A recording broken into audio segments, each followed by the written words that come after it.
It's official. It looks like Call of Duty is going to be releasing another Battle Royale. And I know you guys may be tired of talking about Battle Royales, but I really wanted to cover this one more time because I think this is very interesting. The way that Call of Duty is actually going to be handling the way they're going to be delivering this to the consumers, and I'm actually pretty excited about this. And as of the date of this recording, if you're watching this video, this Call of Duty Battle Royale, the brand new one that just dropped today, is actually out for the public and you can go ahead and play it. But anyway, I just wanted to talk about this again. I already covered it in my last episode, but I still think it's worthy to actually talk about this just in case you missed it or stuff like that. Like I said, it is actually very interesting the way they're actually handling the release of this brand new Call of Duty Battle Royale. So you may remember a couple years ago, Call of Duty did release a Battle Royale because they decided, hey, look, if everybody else is going to release a Battle Royale, why don't we release a Battle Royale? And it made sense. The only problem with their Battle Royale was they kind of handled it the wrong way. It was tied to Black Ops 4, and since it was actually tied to Black Ops 4, that does mean that you did have to own Black Ops 4 if you actually wanted to play their Battle Royale. But unlike all the other ones on the market which were free to play, I honestly thought that wasn't a great idea to actually go that route because all of them are free to play, whether you look at things like Apex Legends, Fortnite, just all these different ones are free to play. And it's actually good that they're free to play because they're actually racking in millions of dollars. Because usually what happens is, especially with like these battle royales that are very popular, which is still a very popular genre, you release a free battle royale and then you continue to add content throughout the year. On top of you being able to add content throughout the year, you'll be able to make millions because you can add things like good microtransactions, like for instance cosmetic stuff, skins, just overall all this stuff that'll entice the player to actually buy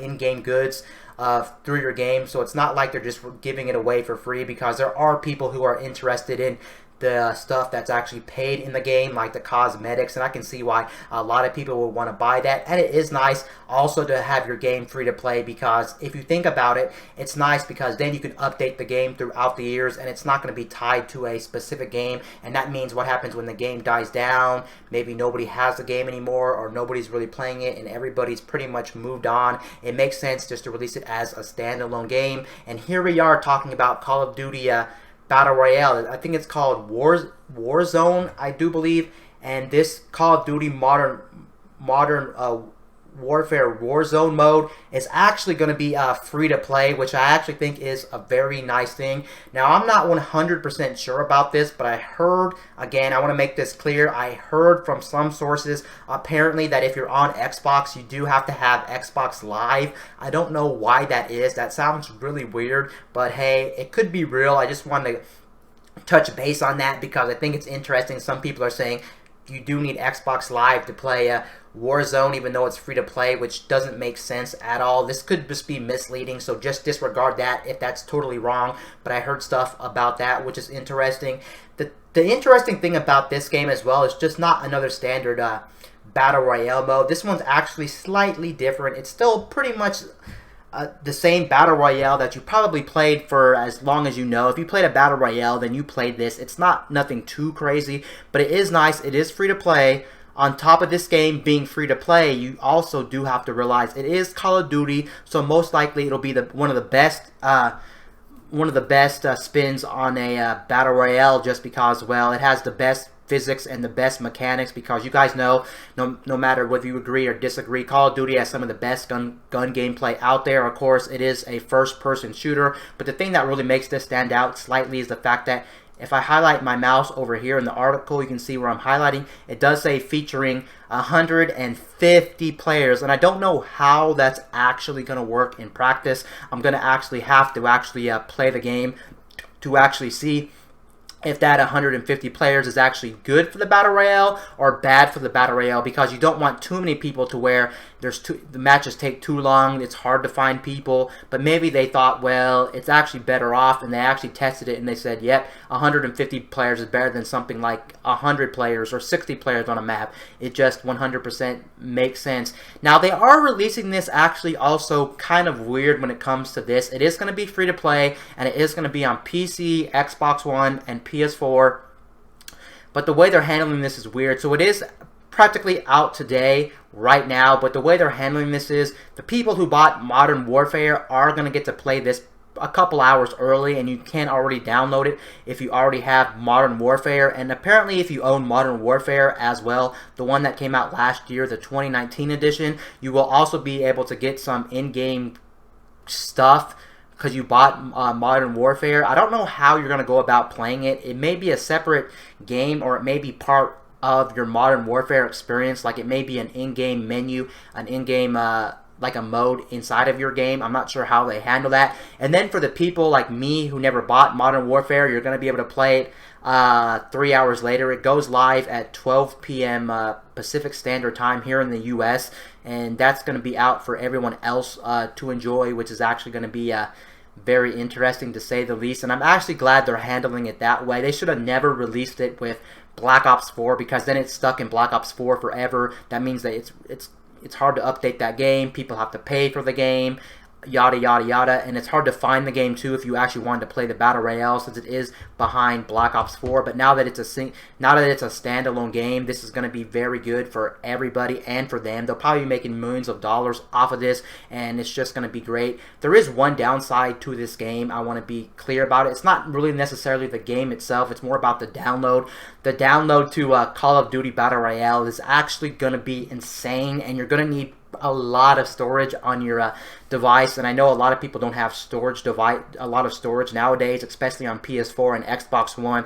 They ship with like a measly 500 gig, 1 terabyte. Honestly, nowadays it's just not enough for me. I'm gonna have to delete some stuff off of my system because I'm pretty much out of space. Of course, you can just get like a removable external hard drive, or like a flash drive, or whatever the case may be, if you really wanted to have more storage. But the file size for this is somewhere around or a little bit over 100 gig, and that's absolutely insane. They did say though you can download like part of the game here, and then as you're downloading part of the game here, you can actually play like bots and things like that before you actually before the game's actually done downloaded. So you can still play some of it to like really kind of like test it out before you're done downloading it, since it is a very big download size for the actual game. Overall, I can't really say anything bad about it. I think it's good, and it's also nice too that now we're also having more free-to-play options when it comes to gaming. It always seems like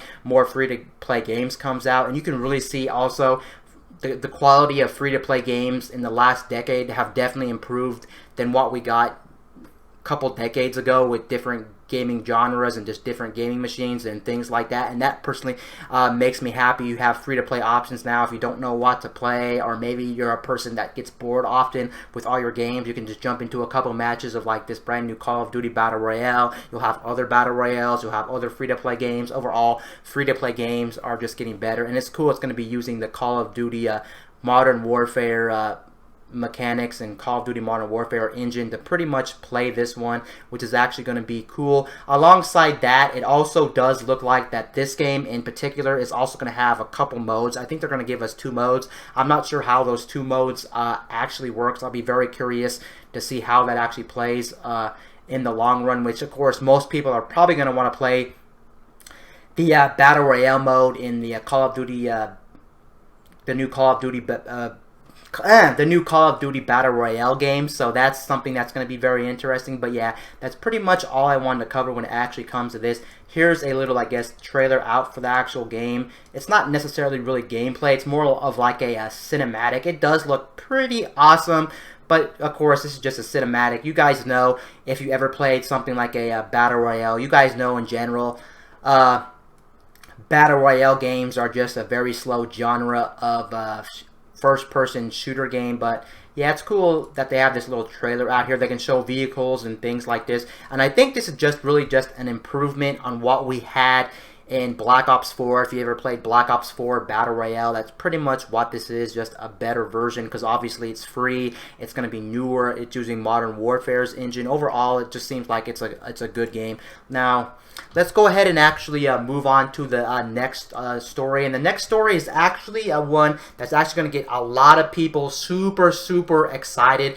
Basically, we have almost confirmation, or we do have confirmation that 2K Games, the 2K Sports, is actually going to be making their first football game practically in 16 years. You guys know they used to make sports games, or they used to make football games back on like the PS2, Xbox era, and those were some flat out fantastic games. A lot of people who play Madden actually can say that the 2K football games were actually better than Madden in a lot of different ways. You guys know when it comes to basketball games like the NBA, you guys know without a doubt the NBA is definitely one of the 2K's biggest games and best games. If you want a basketball game from 2K, without a doubt, 2K makes the best basketball simulator on the market, without a doubt, and that's not even a competition. The only other competition they really have for the NBA, of course, would definitely be NBA Live from EA, but NBA Live from EA doesn't even really come anywhere close to what 2K actually has to offer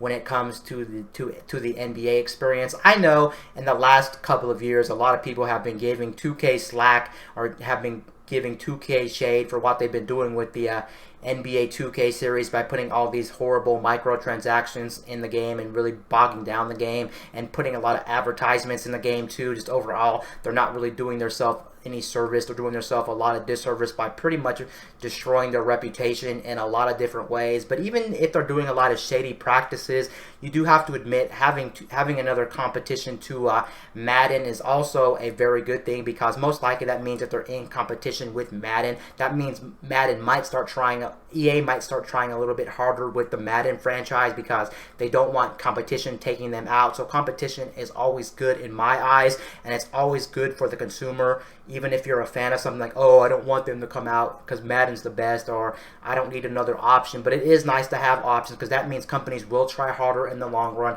Madden might get better. 2K might actually be a better game, since their games are generally better. At least NBA 2K's quality is way better than Madden's. I know you really can't compare those two games since they're both different sports franchises, but just the fact that they are sports games shows that 2K knows how to make amazing sports games. And if you have people even saying, oh yeah, I would go back to something like that, like NFL 2K from like the PS2 era, that really shows that people really do like the 2K quality. And I will admit, I played some NBA 2Ks. I played NBA 2K19, I played NBA 2K12, NBA 2K11, and yes, when it comes to polish and shine for a video game, sports game, I can definitely admit that 2K makes some of the best sports games on the market, without a doubt. And I'm not quite too sure why they actually dropped out of the game. It might have been due to licensing and things like that. I can see why they would drop out if they couldn't get the licensing. Maybe EA took the licensing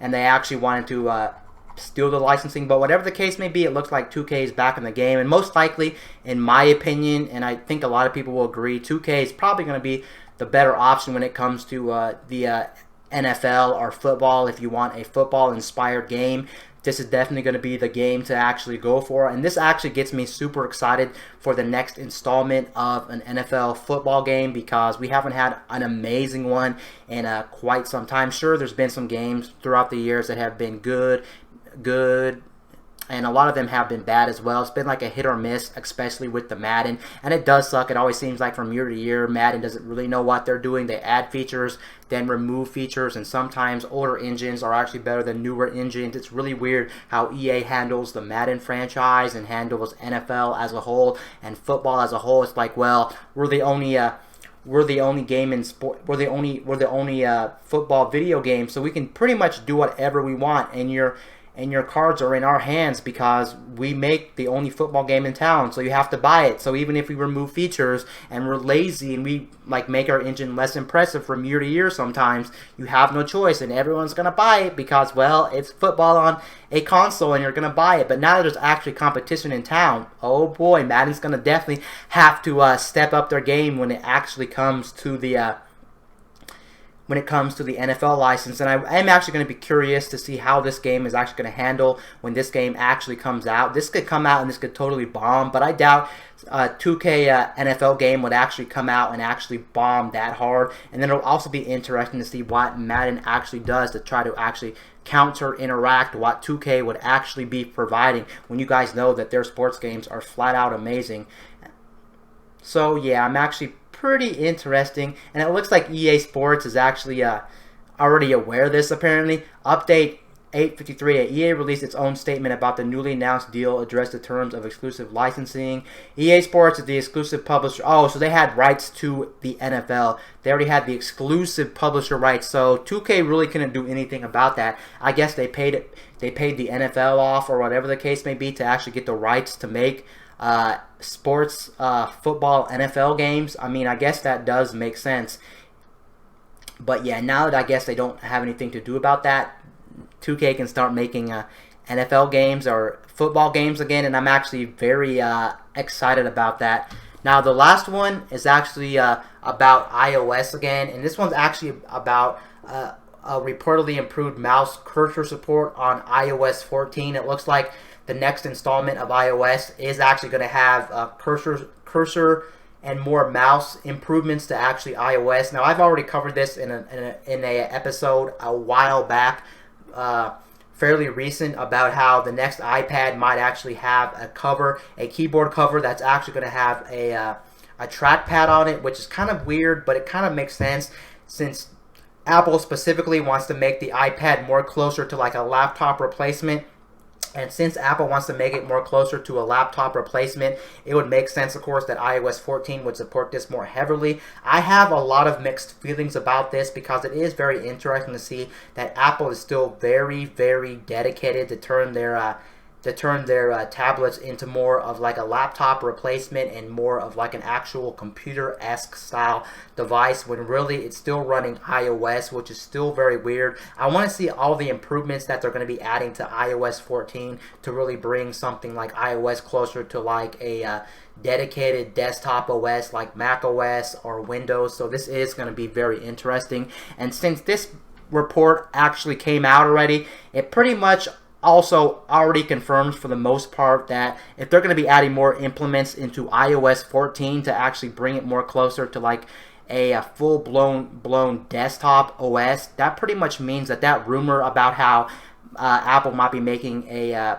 keyboard cover to actually have a trackpad for the iPads, I can definitely see that actually being a reality now that iOS 14 apparently is going to have more improvements to the actual mouse and keyboard support when it comes to like a trackpad and to a cursor, because right now in iOS 13 the support's not good. You pretty much have like a fake cursor on screen, which is pretty much accessibility. I think overall it's just really not that great. Most people probably don't use it at this very moment, and not just the fact that you have a clunky cursor on screen. iOS isn't really built around a mouse or a cursor on screen, so it doesn't make sense to why you would want to use it. It's just not that good. It's still pretty much mimicking your hand in a lot of different scenarios when it comes to iOS right now, but just the fact that they are taking this much more serious, it really does look like and really does show that Apple is still much more serious about moving into that space where they want the iPad to be much more closer to something like a desktop,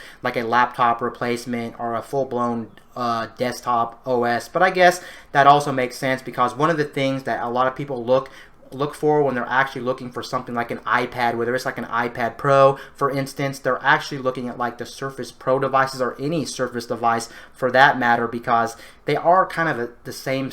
They do share a lot of similarities. Like for instance, they're both pretty much tablets. They also do have a removable keyboard. Granted, one of them's obviously better for a laptop replacement, or is more closer to a laptop. The Surface Pro devices are more closer to a laptop, where the iPads, even like their highest end model, the iPad Pro, you can't really do everything you want to do, especially if you're a person that does a lot of work related tasks. If you do a lot of work related tasks, like maybe for instance doing a lot of full-blown editing, maybe you want multiple applications open. On top of that, iOS doesn't have the strongest of applications compared to something like a desktop. Overall, you can just see the limitations of iOS compared to an actual desktop OS. I can see why they would want to do that, because maybe that they're realizing that a lot of people are thinking that we'll just buy a Surface Pro device instead of an iOS, or buy an iPad, because it's still kind of a mobile-esque experience. Because granted, it is still running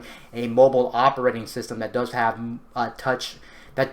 touch for its main interface, and for a lot of the applications as well, they're much more dumbed down applications, at least when you compare them to what the actual an actual desktop OS could actually provide when it actually comes to an actual operating system. So it is actually very interesting. I also wonder how much of iOS is actually going to be heavily redesigned when it comes to the iPad now that they're trying to actually get more closer to like a laptop replacement. I'm always curious to see what they're going to do, because it always seems like they're adding more and more features to really make it stand out from regular iOS. But it's funny, they don't really want to make a new operating system for the iPad. They still want to use iOS, but then they just want to heavily modify it to be closer to a desktop OS that's much more powerful and much more capable in the future. I think that might actually be the way to handle it. Hear me out now. I think that's actually a good idea, because all they really have to do is, since they already have a baseline, they won't have to worry about making a brand new operating system. Just take iOS,